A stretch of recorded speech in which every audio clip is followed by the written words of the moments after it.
Hello, नमस्कार दोस्तों। आज हमारे साथ है डॉक्टर सुमित चौधरी। सर, स्वागत है आपका गरिमा ग्रुप ऑफ एजुकेशन में। Thank you so much. Welcome sir, welcome. Sir, हमारी ऑडियंस का जो हमारे स्टूडेंट्स लोग हैं या जो अपने छोटे भाई बहन हैं, वो मतलब कैरियर गाइडेंस चाहते हैं कि सर हमें मोटिवेट करें, सर बताएं कि कहाँ से क्या तैयारी करें। तो सर मेरा सबसे पहला सवाल यही है कि आपने तैयारी कहाँ से करी?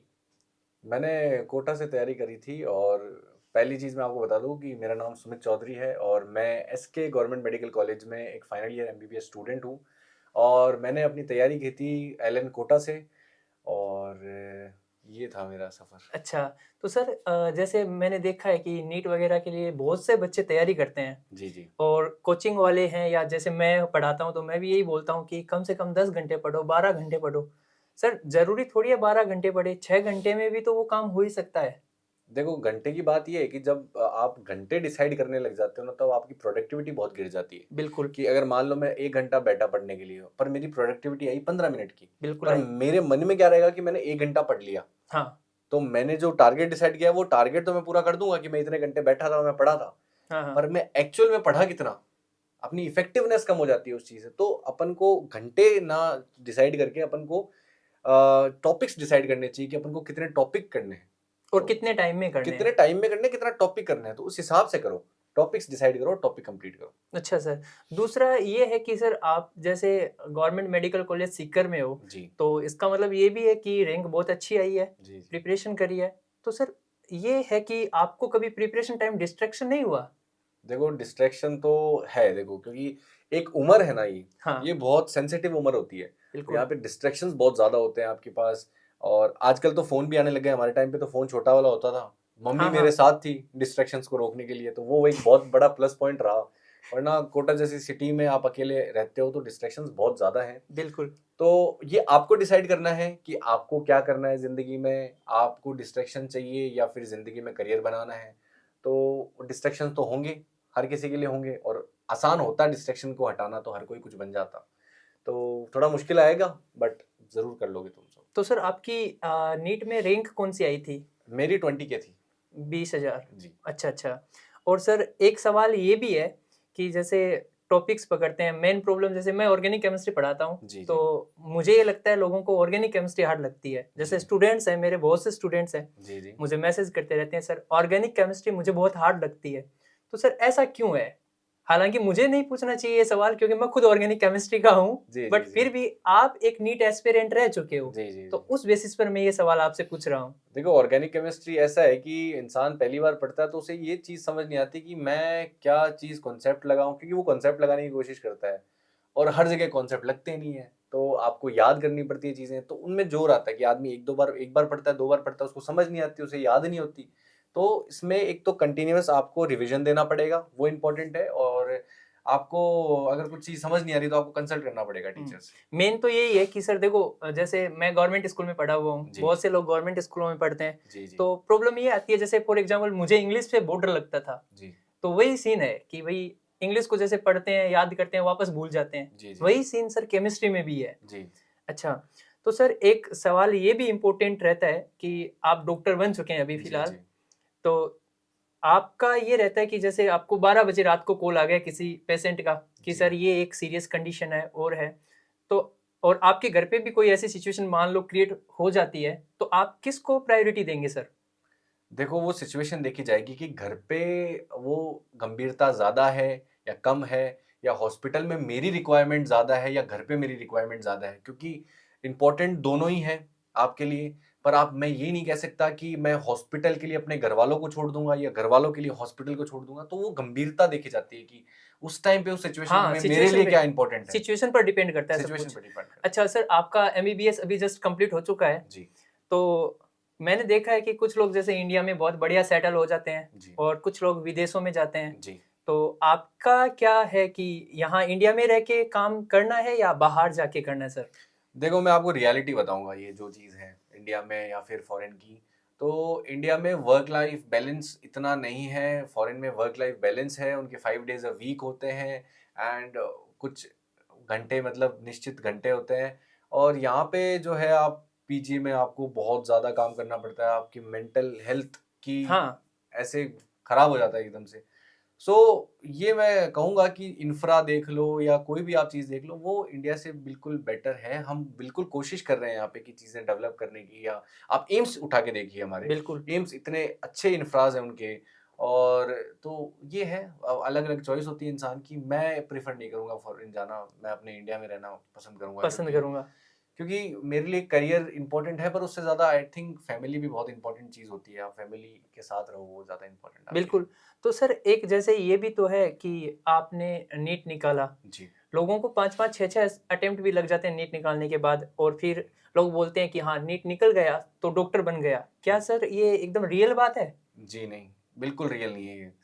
पहले ज़रूर मैं मान सकता हूँ कि ये कह सकते थे कि आपने नीट क्लियर कर लिया तो आप डॉक्टर बन गए। हाँ, ऐसा ज़रूर है कि आपने नीट क्लियर किया, आप एक एमबीबीएस कॉलेज में आए, तो आप एक डॉक्टर का टैग लगा के ज़रूर वहाँ से बाहर निकलेंगे। पर एक बहुत अच्छे डॉक्टर बन के निकलें, वो आप पे डिपेंड करता है। सो आगे कॉम्पिटिशन वही है। नीट पीजी है, जो नीट यूजी से भी ज़्यादा कॉम्पिटिटिव है, ज़्यादा हार्ड है, and you have to fight it. तो अच्छा, सर जैसे आपने नीट निकाला है जी, और आपने कॉलेज लाइफ जी है। जी।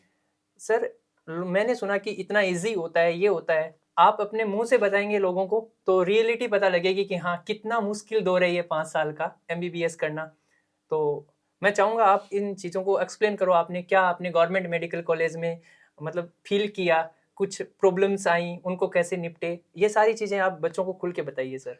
देखो, मैं आपको बताऊँ कि आप नीट की तैयारी करते हो जब, तब आपको ग्लोरीफाइड दिखाया जाता है कि एमबीबीएस बहुत ज़्यादा ग्लोरीफाइड है। इतना ये होता है, वो होता है, मज़े आते हैं। बट मैं आपको एक चीज़ बताऊँ कि एमबीबीएस कॉलेज में भी आप आओगे तो आपको यहाँ पे भी पढ़ना पड़ेगा, और नीट से ज़्यादा पढ़ना पड़ेगा। बट ऐसा नहीं है कि यहाँ पे चीज़ें मतलब फ़न नहीं है, मज़े नहीं हैं, बिल्कुल मज़े हैं।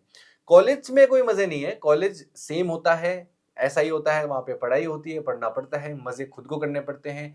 आप नीट के टाइम पे सोशल नहीं हो सकते, बट आप एमबीबीएस के टाइम पे you you have to be social, क्योंकि आपको एक स्टैंड आउट भी करना है, आपको एक सोसाइटी में आप स्टैंड करोगे तब आपको सोशल होना बहुत ज़रूरी होता है। सो एमबीबीएस कॉलेज इज़ मिक्स, मतलब आप इसको चीज़ों को हैंडल करना सीख जाते हो, इतना टफ आपको फ़ील नहीं होता, पर हाँ, टफ है, आसान नहीं है इतना, बट आप इसको हैंडल करना सीख जाते हो। आपने सर जैसे प्रैक्टिस करी है, गवर्नमेंट कॉलेज में जी। करी होगी, जी, जी। तो सर ये जब प्रैक्टिस करते हो तो उस टाइम कभी ऐसे हुआ है कि एक बहुत खतरनाक एक्सीडेंटेड केस आ गया या कुछ आ गया, तो उस टाइम ऐसे लगता है कि यार मतलब हाँ, ऐसे होता है कि जैसे घुटन होना, इस टाइप का कुछ फ़ील होता है सर फर्स्ट टाइम? देखो, फर्स्ट टाइम ऐसे कहा था कि जैसे हम फर्स्ट ईयर में डीएच हॉल में होता है, तो वहाँ पे क्या होता है, कैडेवर पड़ा होता है। कैडेवर होता है कि डेड बॉडी, हाँ, तो उसका डाइसेक्शन करना होता है। तो स्टार्टिंग में ऐसे कहा था कि कैडेवर होगा, तो कुछ लोग चक्कर खा लेते हैं, कुछ वो ऐसे बहुत अजीब लगता है। हाँ, फॉर्मेलिन की स्मेल बहुत गंदी होती है, एंड बट हाँ, इतना कुछ फील हुआ नहीं, ठीक है, नॉर्मल लग रहा था मेरे को। तो लोगों के लिए होता है, कुछ लोगों के लिए होता है, कुछ लोगों के लिए नहीं होता, वो अच्छा सब्जेक्टिव मतलब होता है। जो बॉडीज़ वगैरह होती हैं उनको फॉर्मेलिन में डाल के रखा हाँ, जाता है? फॉर्मेलिन में, कि डिकम्पोज़ ना हो वो। अच्छा, जी, डिकम्पोज़ जी। नहीं हो, वही जो लैब के अंदर होता जी, है उस जी, टाइप जी, का। जी, जी। हुँ, तो सर जैसे अभी मैंने अपना खुद का स्टार्टअप किया है, आपको जी, पता जी। ही है। जी, जी। और मैं अभी क्लासेस तो नहीं ले पा रहा इतनी ज़्यादा, जी, जी। क्योंकि कुछ इश्यूज़ मेरे साथ भी हो रहे हैं। जी, जी। बट मैंने अभी टेस्ट सीरीज़ लॉन्च किया है। जी, जी। आप बोलना चाहेंगे टेस्ट सीरीज़ के बारे में कुछ सर? देखो, मैं तो ये कहता हूँ कि आप जब तैयारी कर रहे हो, आप पढ़ते जा रहे हो, बट आपको सेल्फ एनालिसिस नहीं कर रहे आप, कि पढ़ने के बाद आपको ये नहीं पता कि मेरे को रिटेंशन कितना हुआ है, मुझे याद कितना है, और मेरी वीक पॉइंट्स क्या है, मेरी स्ट्रॉन्ग पॉइंट्स क्या है, तो उसका कोई सेंस नहीं होता कि आप पढ़ते जा रहे हो उस चीज़ को, क्योंकि आपको एनालिसिस होना बहुत ज़रूरी है। तो मैं ये कहूँगा कि आप नीट के टाइम हो, नीट यूजी के टाइम हो या पीजी के टाइम हो, आपको जहाँ से क्वेश्चन मिले, जहाँ से टेस्ट सीरीज़ मिले, तुम उठा लो और कर दो उसको। तो जितने क्वेश्चन करोगे उतना बेटर। तो सबसे बड़ी बात तो यही है सर कि मैंने अपना जो टेस्ट सीरीज़ है, वो जी। सारा फ्री ऑफ कॉस्ट रखा है हर एक स्टूडेंट के लिए, चाहे वो पैसे वाला हो, चाहे वो गरीब हो। और दूसरा ये है कि मेरा मोटो ये है कि आने वाले टाइम में मैं कोर्स को, जो लोग चाहते हैं, हाँ, कुछ लोग ऐसे होते हैं जिनको घरवाले ज़बरदस्ती घुसेड़ देते हैं कि तुम्हें नीट करना ही है, जी, जी, और जी। कुछ ऐसे होते हैं जिनके पास पैसे तो होते हैं जी, और पैसे नहीं होते, जी, टैलेंट होता है, तैयारी करना चाहते हैं, जी, फिर उनके प्रॉब्लम्स आती है। जी, जी, तो ऐसे स्टूडेंट्स के लिए मैं फ्री ऑफ कॉस्ट नीट का केमिस्ट्री का तो अभी मैं करा रहा हूँ। जी, जी। और कभी-कभी जैसे हम आपको बोलें कि सर आप आओ बायो या फिर जूलॉजी, बॉटनी कराओ जी, जी। बच्चों को, जी, जी। तो कराएँगे सर आप? बिल्कुल, बिल्कुल, क्यों नहीं। वैसे आपका फेवरेट कौन सा है, बॉटनी की जूलॉजी? नहीं, जूलॉजी है मेरा फेवरेट। तो वैसे देखो ओवरऑल मैं बताऊं तो 3 सब्जेक्ट में मेरा फेवरेट फिजिक्स था। फिजिक्स था। मेरे को मैथ्स बहुत पसंद थी 10th क्लास से पहले, उसके बाद में बट मैंने एक्सीडेंटली बायोलॉजी ले ली। एंड स्टार्टिंग में मेरे को बायो में बहुत जोर आया एंड मैं इतना कवर नहीं कर पाया, पर मेरी लाइफ में टर्निंग पॉइंट आया था 12th के बाद। बिल्कुल। 12th के बाद मैंने चीज़ें चेंज करी। और तो सर जहां तक मुझे आइडिया है, जी। मैं भी बायो का स्टूडेंट रहा हुआ हूँ। जी जी जी बायो के अंदर जूलॉजी हो चाहे बॉटनी हो, जी मेरे हिसाब से अगर आपको डायग्राम बेटर तरीके से याद है जी। तो आप कोई भी क्वेश्चन लगा सकते हो। क्या ये बात कहाँ तक सच है सर? देखो ये सही है, बिल्कुल बात सही है आपकी। फोटोजेनिक मेमोरी आपके लिए बहुत इंपॉर्टेंट होती है। एंड मैं ये चीज़ बताऊं कि बायो में हम्म। कि आप एक चीज़ को बहुत स्ट्रॉन्ग तरीके से पढ़ो और एक आप कंसिस्टेंटली उस चीज़ को पढ़ो। उन दोनों में बहुत फ़र्क है कि मैं आज पढ़ा, मैंने 4 दिन नहीं पढ़ा, और मैं आज थोड़ा पढ़ा, कल भी थोड़ा पढ़ा, परसों भी थोड़ा पढ़ा। तो इसमें और उसमें रात दिन का फ़र्क है। कंसिस्टेंसी बहुत इंपॉर्टेंट होती है और लगातार पढ़ते जाओ। कोई चीज़ हार्ड लग रही है, टॉपिक हार्ड लग रही है, तो उसको बार-बार रिवाइज़ करो, उसको पढ़ो, कॉन्सेप्ट्स क्लियर करो उसके। तो वो बहुत ज़रूरी होता है। बिल्कुल सर। एक सर ये भी तो है, जैसे आपने अभी एमबीबीएस कंप्लीट कर लिया जी, जी। और एमबीबीएस कंप्लीट करने के बाद पीजी, जी, जी। जिसमें अलग अलग डिपार्टमेंट्स जी, चूज जी। करने होते हैं, जी, जी। तो सर आपके हिसाब से बेटर डिपार्टमेंट कौन सा है? देखो डिपार्टमेंट सारे बेटर है। सब सारी पीजी के नहीं, ब्रांचेस अच्छी होती हैं। एज ए एमबीबीएस स्टूडेंट सबकी अलग अलग चॉइस होती है, हाँ, एज़ ए बट एमबीबीएस। आपके हिसाब से ऐसा कौन सा डिपार्टमेंट है जिसमें एक इंसान को, एक डॉक्टर को पूरा बढ़िया तरीके से फुल रेस्पेक्ट मिलता है? रेस्पेक्ट तो बात ये है कि सारे ही ब्रांच में रेस्पेक्ट मिलता है। सारे में क्योंकि मिलता है ये तो। क्योंकि कोई भी ब्रांच खराब नहीं है। हाँ। ब्रांच क्या होती है कि जैसे मान लो कि मुझे कोई चीज़ अच्छी लगती है, बिल्कुल। किसी आपको कोई और चीज़ अच्छी लगती होगी शायद, तो मेरे लिए वो ब्रांच अच्छी है, आपके लिए वो ब्रांच अच्छी है, तो मैं आपकी ब्रांच के लिए कुछ नहीं कह सकता, आप मेरी बिल्कुल। ब्रांच के लिए कुछ नहीं कह सकते। मेरी पर्सनल फेवरेट फोरेंसिक क्या साइकेट्री है जो मुझे पसंद है। सो आपके लिए शायद मेडिसिन हो सकती है, बिल्कुल। औरों के लिए कोई और हो सकती है। तो सबकी अपनी-अपनी प्रेफ़रेंसेस होती है, चॉइसेस होती हैं। आपने साइकेट्री को चूज किया है, जी, जी। इसके पीछे क्या रीजन है सर? कोई ऐसी मतलब मेमोरी या कुछ ऐसा है जिसकी वजह से आपको साइकेट्री चूज करना मतलब पसंद करते हो ज्यादा? नहीं, साइकेट्री देखो पता नहीं क्यों मेरे दिल के करीब ब्रांच है कि मैं ये चाहता हूँ कि लोगों की समस्याएँ जो होती है, क्योंकि लोग क्या हाँ। समझते हैं कि मान लो आज आपकी किडनी में दिक्कत हुई तो आप नेफ्रो के पास जाओगे, ठीक है? आपके लंग्स में कोई दिक्कत होगी तो आप रेस्पिरेटरी मेडिसिन वाले के पास जाओगे। बट कभी किसी इंसान का दिमाग खराब, मतलब मेंटली अगर वो पीस में नहीं है तो लोग समझते हैं कि पागल हो गया वो। तो बिल्कुल। वो साइकियाट्रिस्ट के पास जाने से घबराता है। और आज के टाइम तो ऐसा है भी कि जी। मोस्ट ऑफ द पॉपुलेशन है, जी, वो बिल्कुल। ये तनाव बहुत फील जी, करती है जी, कि जी। हाँ स्ट्रेस हो गया, ये हो गया। जी। तो तो वो हर चीज़ में ही गुज़र रही हैं इस चीज़ों से। बिल्कुल। एंग्ज़ायटी, डिप्रेशन, ये हर चीज़ें आजकल बहुत कॉमन हो चुकी हैं। हाँ सही है। अगर आपको पता हो कि जैसे आप डॉक्टर भी हो, जी। स्टूडेंट्स पढ़ते हैं, जी, उनको जी। भी अगर स्ट्रेस होता है तो आप उनको मतलब किसी तरह से मैनेज कर सकते हो, गाइड अगर कर आपको सकते गाइड कर सकते हो, अगर आपको पता हो तो। नहीं तो फिर सही है। हैं। जी, बिल्कुल, बिल्कुल। और सर वैसे जैसे आप अभी एमबीबीएस कंप्लीट कर चुके हो, जी। तो अभी आपका आगे का क्या प्लान है? आगे का देखो मेरे को साइकियाट्री ब्रांच लेनी है, मेरे को टीचिंग पसंद है तो मैं ऐसे टीचिंग भी करना चाहता हूँ। एज़ अ पैशन मेरा टीचिंग है and passion as a psychiatry भी है, तो दोनों चीज़ें मैं देखना दोनों ही चीजें हैं, चाहूँगा। हाँ, बिल्कुल। बिल्कुल दोनों एक चीज़ें। इंसान दोनों चीजें जी सकता है, बिल्कुल। बिल्कुल, क्यों नहीं? जो आपको पसंद है वो करो ज़िंदगी में, एक ही ज़िंदगी है। तो आप सर कभी जैसे फ्री हो जी। तो आप हमारे यहाँ आना, और जूलॉजी का जो पोर्शन आपको जो टॉपिक अच्छा लगे जी, जी। बच्चों को एक्सप्लेन करना। जी, जी। बिल्कुल, बिल्कुल, क्यों नहीं? आपने ये अपॉर्च्युनिटी का चांस दिया तो हम बिल्कुल इसको ग्रैब करेंगे क्योंकि हमारा पैशन है और हम इसको करना ज़रूर पसंद बिल्कुल करेंगे। सर। और कुछ और कुछ आप बताओ? आप क्या रहा दिमाग में? नहीं और तो मेरे साथ मेरा तो ब्लॉक हो गया अब। मतलब क्यों मतलब एमबीबीएस में कोई आदमी इंसान आता है तो क्यों? क्यों आता है? मतलब कॉम्पिटिशन, ये वो सैचुरेशन, जैसे लोग कहते हैं कि सैचुरेशन आ रहा है ये वो। सैचुरेशन तो आ रहा है। कल ही हाँ, मैंने एक रील देखा था हाँ, तो कि ये एमबीबीएस करने के बाद बेरोजगार घूम रहे हैं। हाँ, तो ये पूछो सवाल, मैं बताता हूँ इसका जवाब। हाँ। सर एक, मैं कल ऐसे इंस्टाग्राम पे रील देख रहा था, कोई जी। डॉक्टर था एमबीबीएस कंप्लीट करके, उसने ये बोला कि मुझे मेरे घर वालों से, जैसे मुझे जॉब चाहिए, अगर मैं जॉब का इंटरव्यू देने भी जाता हूँ तो मुझे मेरे घर वालों से टैक्सी के 20 रुपए लेने पड़ते हैं।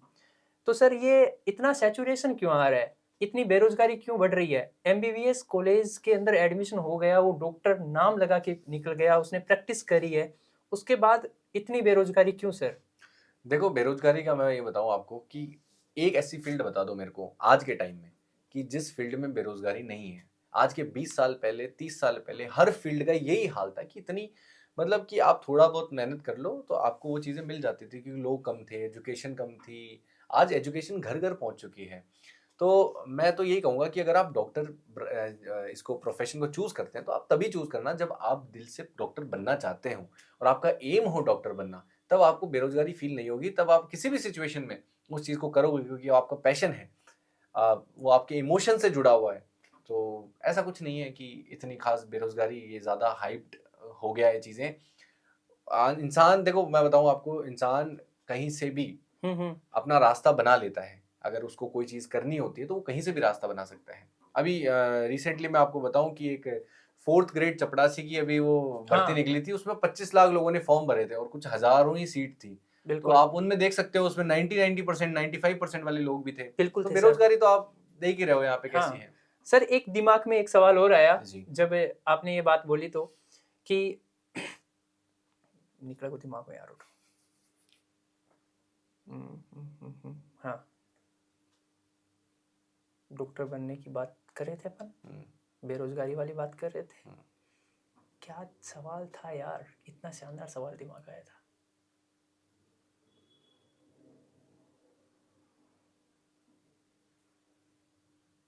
अब नहीं चल रहा दिमाग।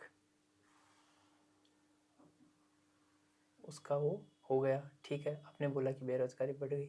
हाँ सर, एक मैंने ये भी देखा है, आपने अभी बोला बेरोजगारी तो नहीं है, अगर आप इंसान को रास्ता बनाना होता है तो वो कैसे भी बना लेता है। लेकिन मैंने पूरा एक, मैं कंफर्म तो नहीं हूँ, लेकिन मैंने ये सुना है कि 1000 लोगों पे या 2000 लोगों पे इंडिया में मात्र और मात्र 5 से 7 या 10 डॉक्टर हैं। जी। तो सर पॉपुलेशन इतनी ज़्यादा है, डॉक्टर्स इतने कम है, फिर भी ये बेरोजगारी क्यों सर? देखो, मैं आपको बताता हूँ कि डॉक्टर कम तो हैं, पर यहाँ पे क्या होता है, डेंसिटी का फ़र्क हो गया। जैसे मान लो जहाँ डॉक्टर होने चाहिए, वहाँ डॉक्टर है नहीं। जैसे रूरल एरियाज़, गाँव में है, वहाँ डॉक्टर नहीं है। हाँ, और शहर में इतने ज़्यादा डॉक्टर हैं कि वहाँ पे लोग कम हैं और डॉक्टर ज़्यादा हैं। तो मेन चीज़ है डिस्ट्रीब्यूशन का। डिस्ट्रीब्यूशन अच्छे से नहीं हुआ डॉक्टरों का, अच्छा सर। इसलिए ये इतनी दिक्कत आ रही है। बाकी गवर्नमेंट को भी इस चीज़ पे ध्यान देना चाहिए। गवर्नमेंट भी वैकेंसीज़ निकालनी चाहिए। वैकेंसीज़ कम निकालती है गवर्नमेंट। अब वो तो गवर्नमेंट है, वो अपने हिसाब से गवर्नमेंट पे डिपेंड निकालेंगे। करता है, बिल्कुल, बिल्कुल।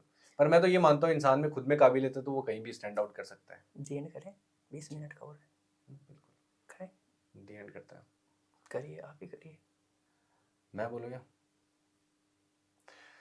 So thank you so much guys, आज हमें सुनने के लिए और मेरे को यहाँ इनवाइट करने के लिए गरिमा ग्रुप से मैं धन्यवाद चाहूँगा। और इसी के साथ हम एंड करना चाहेंगे। थैंक यू सो मच, और अगली बार हम मिलेंगे कोई टॉपिक पढ़ाते हुए आपको। Thank you so much. Thank you guys, thank you.